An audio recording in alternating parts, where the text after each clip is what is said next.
dia menuduh Mas Alvin ini udah kelewatan terkait menuduh Nopi. Bahkan soal menuduh yang menjual anak ODGJ menurut Hotman itu sudah kelewatan. Menurut Mas Alvin tangkapannya seperti apa? Ya, saya lucu aja ya, berarti menunjukkan bahwa Hotman itu masih cetek. Ya, sorry ya, saya bukan ngejek dia masih cetek gimana ya, tapi dia ini orang Indonesia, tapi ternyata nggak ngerti bahasa Indonesia gitu loh ya. Jadi jelas-jelas kalau diputar ulang video saya itu, pertama saya ada kata apakah di situ. Apakah itu berarti adalah pertanyaan. Kenapa saya menanya? Karena saya nggak kenal Novi, saya nggak kenal, nggak pernah ketemu. Wajar dong saya nanya. Daripada saya menuduh dia sesuatu yang buruk, mendingan saya nanya. Karena memang di dalam pikiran saya terlintas apakah uang itu dari hasil jalan pintas. Makanya saya nanya. Kalau memang bukan ya jawab aja bukan. Itu satu. Kedua, video saya itu sudah jelas dari awal berupa opini saya sebagai kuasa hukum, yang dimana saya mendapatkan surat kuasa resmi. Tentu yang namanya surat kuasa resmi, setiap perkataan saya di luar dan di dalam persidangan itu dalam penanganan kasus pembelaan. Jadi nggak bisa dibilang dari pribadi saya ingin menyerang pribadi Novi. Tidak, ini purely profesional ya. Dan saya heran sama Hotman ya, karena Hotman selalu bilang kasus receh, tapi kok kasus receh dia mau jadi kuasa hukumnya Novi katanya ya. Dan juga kasus receh setiap kali ada perkembangan selalu ngoceh dia di situ ya kan. Jadi yang mau pansos ini saya atau dia? Kalau saya jelas loh Mas, karena kenapa? Saya punya surat kuasa ya. Yang namanya saya punya surat kuasa, saya ngoceh itu bukan pansos, tapi saya melakukan perbuatan yang namanya beracara. Ya balik lagi sama Hotman, itu bukan pengacara. Gimana bisa memenuhi unsur? Sebuah pertanyaan itu, pertanyaan dan pernyataan itu beda.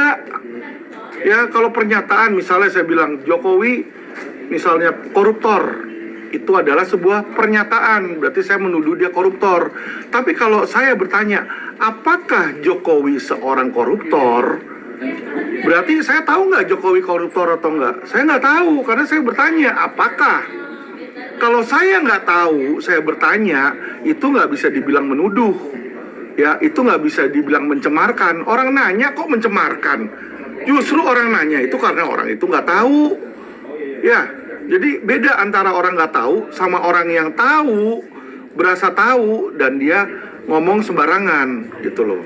Ya kalau saya bilang, oh saya tahu nih Jokowi adalah seorang koruptor misalnya, nah berarti saya mencemarkan dia. Saya harus membuktikan dulu bener nggak Jokowi koruptor. Kalau ini kan saya nggak bisa buktiin karena memang dari pertama saya bertanya di situ ya. Jadi kalau saya bilang di sini Pak, makanya saya bilang jangankan cuma satu Hotman, 1000 Hotman pun dia turunin gak bakal menang. Kenapa? Hotman tuh gak ngerti hukum pidana Mas. Dia tuh tiap kali ngurusinnya kepailitan, gak ngerti hukum pidana. Ya makanya penjahat kayak Budi Said dibilang korban. Ya, penjahat dibilang korban dibilang penjahat di situ. Orang nanya dibilang mencemarkan ya. Nanti orang mencemarkan ya dibilang sama dia menanya di situ. Jadi nggak heran lah ya. Kalau cuma satu Hotman aja, saya tiup juga terbang itu. Ya, jadi Hotman udahlah, nggak usah sok jago kamu ya. Kamu balik lagi aja jadi pengacara PKPU. Lu ngertinya kepailitan, nggak usah ikut-ikutan pidana. Malu lu nanti diketawain lu.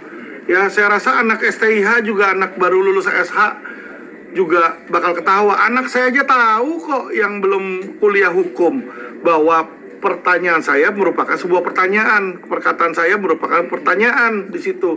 Dia aja tahu, dia belajar bahasa Indonesia. Nah, Hotman ini belajar bahasa Indonesia atau belajar bahasa apa nih? Jangan-jangan yang dia belajar ya belajar bahasa pansos. Jadi apa juga selalu dia yang benar lah. Nah ini soal tuduhan dari Bang Hotman, Abang ada kasus di Mabes. Gimana Bang tanggapannya? Mas, kasus itu sudah lama ya. Dan kasus itu sudah di P19 ya. Sudah jelas kasusnya itu adalah ada seorang jaksa berinisial S ngelaporin saya, katanya saya menuduh dia menerima suap. Ya, ini yang harus dibedakan untuk masyarakat bisa menjadi smart. Ya, Anda tahu kasus Ratna Sarumpait? Ratna Sarumpait dia ngomong ke Fadlizon bahwa mukanya dipukulin, ya. Jadi dia bikin hoax. Yang ngomong ini adalah Ratna. Ratna cerita ke Fadli. Fadli cerita ke media sosial di situ, ya. Yang masuk penjara, yang dihukum itu Fadlizon atau Ratna Sarumpait? Ratnanya. Ya, saya punya rekaman, ya, di mana klien saya, ya, dimintain langsung diperes sama seseorang bernama Hadi, dimintain duit, bukti transfernya ada, katanya uang itu untuk si jaksa, untuk pinjam pakai, ya, untuk pinjam pakai, untuk dikasih ke jaksa. Saya ada rekamannya. Jadi yang ngomong orang itu, saya hanya menirukan, menjelaskan, menerangkan, mengulangi apa yang dia ngomong. Masa saya yang mengulangi, saya yang ditangkap, terus orangnya itu kagak diperiksa? Ya kan, saya udah ada rekamannya, saya udah kasih ke polisi. Dan saya ada buktinya, saksinya juga, saksi kuncinya klien saya, yaitu Pio Ruci, yang saat itu belum menikah sama saya. Ya kan, coba dong diperiksa dong orang-orangnya. Ya kalau memang saya mendengar dari orang lain, yang ngomong itulah yang harus yang dituntut, karena dia yang nyebarin hoax, bukan saya yang nyebarin di situ, ya. Jadi yang nyebarin itulah yang membikin pertama kali. Karena kenapa? Karena klien saya itulah yang menjadi korban, dialah yang keluar duit. Normal saya sebagai pembelaan saya bertanya, dan saya juga menyurati kejaksaan, menanyakan kepada kejaksaan, bener nggak dia ngambil uang suap itu, ya toh? Karena kenapa? Karena saya menanyakan, karena tidak pernah ada jawaban dari kejaksaan.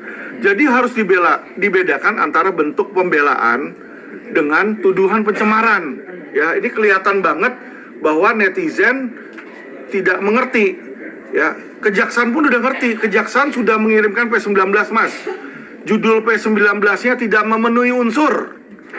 Ngerti ya? Jadi kalau yang namanya tidak memenuhi unsur, terus Hotman mau teriak-teriak langsung jadi memenuhi unsur gitu. Emang Hotman apa? Dewa apa? Ya, dewa apa yang perutnya bodong begitu? Kagak ada di situ. Bukan dewa itu dia, ya. Wedus mungkin, kalau dewa enggak lah. Saya nggak yakin itu, ya. Dia mengatakan kalau abang pernah dipenjara karena kasus KTP palsu, dan bahkan mengenai 9 naga itu katanya semua pengacaranya dari Bang Hotman. Gimana bang tanggapannya? Itu sudah pasti nggak benar. Kenapa? Kalau dia bilang mengenai KTP palsu, ya, yang bikin KTP palsu itu berdasarkan fakta persidangan sudah jelas. Yang bikin adalah si Melisa di situ, ya. Dia yang bikin. Saya dibilang ikut serta mendapatkan uang dari hasil klaim. Yang namanya saya lawyer, saya belain orang, kita nggak pernah ngecek KTP-nya palsu apa enggak. Ya, saya ada 200 klien tiap bulan datang kasih kuasa. Emangnya satu persatu saya harus ke Disduk Capil masing-masing tanya ini KTP-nya asli atau palsu? Ya tidak di situ. Ya, terus kalau saya mendapatkan uang dari hasil klaim, dari hasil kinerja saya mensomasi perusahaan asuransi di situ, ya kan? Ya itu memang berdasarkan undang-undang diperbolehkan. Jadi ini Hotman orang yang nggak ngerti hukum, ya. Dia ini tergerak oleh, ya, dugaan saya adalah tergerak oleh keirian, kedengkian dia kepada kesuksesan. Bagaimana junior dia dalam 4 tahun, ya, bisa melewati dia dalam hal kepawaian, dalam hal ketenaran saya. Orang-orang lebih kenal Alvin Lim dibanding Hotman sekarang. Karena kalau abang lihat di Google, ya, setiap hari itu ada berita Alvin Lim.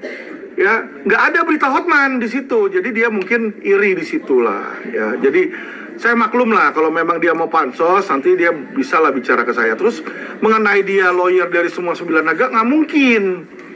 Kenapa saya bilang nggak mungkin? Ini ada salah satu contoh, ya, buronan Interpol yang baru ditangkap. Ya, dia juga salah satu 9 naga. Ngasih kuasanya ke saya tuh, bukan ke Hotman. Ya, jadi Hotman bilang dia kuasa dari semua 9 naga, kagak. Saya tahu kepala 9 naga, contohnya Pak Agwan, ya kan, itu kepalanya. Lawyernya bukan dia, tapi lawyernya Muanas Alaidit di situ, ya. Jadi Nggak usah ngaku-ngaku lah seolah-olah dia lawyer dari 9 naga. Kalau lawyer 9 cacing ya saya percaya nggak selalu seperti itu ya. Jadi kalau kita lihat kayak polisi, aparat penegak hukum itu mempunyai netralitas Pak dan imunitas ya. Contohnya ya, Bapak polisi itu hampir setiap hari di kantor polisi selalu melakukan press release. Orang yang press release itu belum terbukti bersalah, masih presumption of innocent. Jadi walaupun dia sudah ditangkap sama polisi, di press release itu belum terbukti bersalah karena belum disidangkan, ya kan? Tapi polisi udah bilang si A ini mencuri kendaraan bermotor. Boleh nggak dia ngomong? Boleh. Karena kenapa? Tugas dia sedang memproses hal yang sama. Tugas saya sedang memproses ya perlawanan hukum antara Agus dengan Novi. Jadi otomatis kalau saya mencurigai atau menuduh Novi hal-hal yang menurut saya negatif, itu adalah normal. Itu merupakan bagian dari pembelaan dan bagian dari pendampingan saya terhadap klien saya. Dan di dalam pendampingan apapun itu tidak boleh dikriminalisasi. Situ. Itu udah sangat jelas kok. Ya makanya Pak Kapolri pun, Pak Listio Sigit, Pak Kabar Eskrim tahu. Makanya sampai sekarang nggak diproses itu bukannya karena saya sakit. Bukan karena saya sakit, tapi karena sudah ada P19 dari kejaksaan ya yang menyatakan bahwa tidak memenuhi unsur dan dibilang saya menghina kejaksaan itu melanggar SARA ya. Sudah ada revisi dari Undang-Undang ITE. SARA itu kejaksaan atau institusi tidak termasuk dalam SARA. Institusi bukan SARA. Jadi Hotman Paris, sekolah lagi lah Anda, sekolah hukum. Malu lu ngomong-ngomong sembarangan kayak begitu yang nggak ngerti hukum ya. Oke Hotman, sekolah lagi Hotman ya. Bang, disebut pengacara asal ngomong doang dan cari kasus viral di media-media, itu gimana tanggapannya? Pertama, kalau dibilang asal ngomong doang, kagak asal ngomong. Semua ngomongan saya berdasarkan dasar hukum, Mas. Seperti yang saya bilang tadi, ya kan? SARA, contoh. SARA itu sudah direvisi. Ya, jadi institusi itu kalau Anda lihat di penjelasannya dan SKB 3 Menteri, bukanlah SARA. Jadi saya nggak asal ngomong. Saya ngomong berdasarkan hukum. Kedua, kalau dibilang saya mencari kasus-kasus yang pansos, salah. Untuk meluruskan, saya diminta oleh Bang Farhat untuk ikut. Bukan saya yang meminta Agus. Ya, beda loh. Kalau saya yang datang bilang, masukin saya dong jadi kuasa hukum, ini kagak. Ini Bang Farhat yang merupakan senior saya, dia bilang, Pak Alvin, bagaimana kalau Bapak ikut bantu saya di dalam kasus ini? Ya, jadi saya diajak, Mas. Bukan sayanya yang mau. Ya, jadi itu loh, harap digaris bawahi ya. Saya nggak pernah minta-minta kasus kita di LQ banyak kok. Beda sama Hotman yang selalu mau pansos. Setiap kali ada apa yang viral, dia pasti ikut campur, ikut bicara ya kan. Kemarin yang tangan buntung juga dia ikut bicara. Apa juga dia ikut bicara ya kan di situ. Dia udah lebih baik udah bukan jadi lawyer tapi jadi tukang gosip aja, tukang nyinyir. Karena setiap kali ada apa-apa dia gosipin, terutama tentang saya. Dia nyinyir tuh di IG-nya dia, kontennya saya semua. Padahal dia siapa? Apakah dia kuasa hukum saya? Bukan. Apakah kuasa hukum dari kejaksaan untuk serang saya? Juga bukan. Ya kan, terus apa gunanya lu nyinyirin orang kan? Berarti kan bukan lawyer dia. Kasus-kasusnya dia selalu kasus paling besar tentu dipegang LQ Law Firm lah, Bas. Yaitu adalah kasus Indosuria. 100,6 triliun. Coba kasus dia paling gede berapa triliun? Ya kan, ini 106 triliun. Abang tahu Indosuria, dan itu jaksa yang ngomong 106 triliun. Anda lihat Indosuria. Laporan polisi siapa yang nangkap Indosuria? Hotman? Bukan.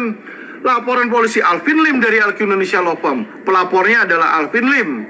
Ya, jadi kalau dia bilang kasus dia lebih bermutu, nggak mungkin. Kasus saya paling gede Indosuria 106 triliun, itu baru satu perusahaan.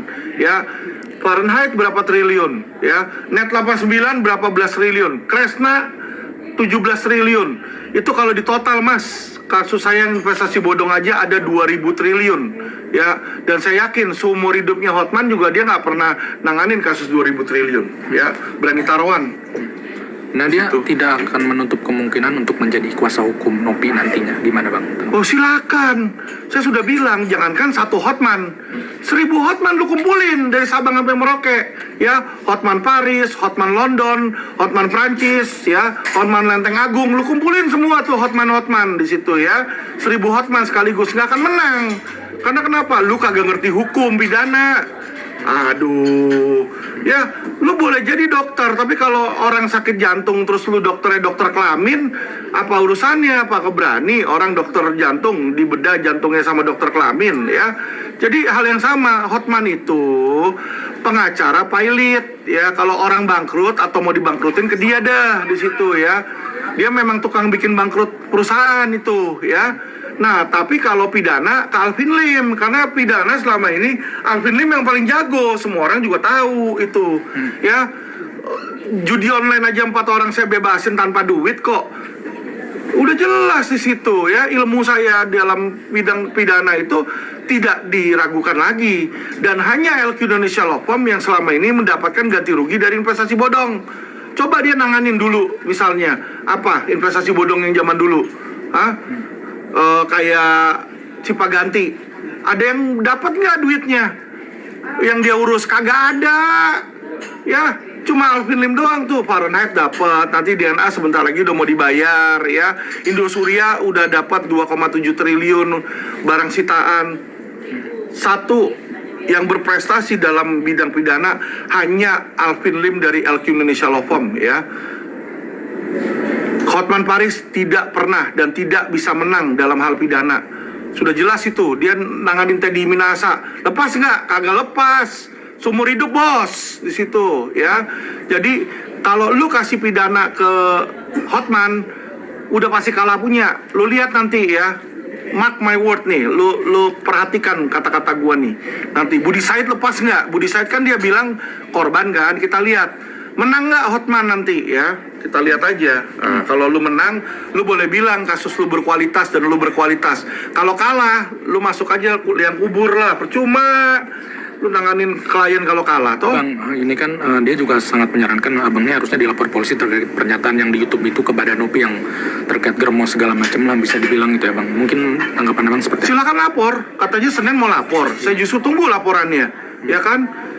Nggak usah takut sama laporan polisi. Kalau saya nggak merasa salah, kenapa mesti saya takut?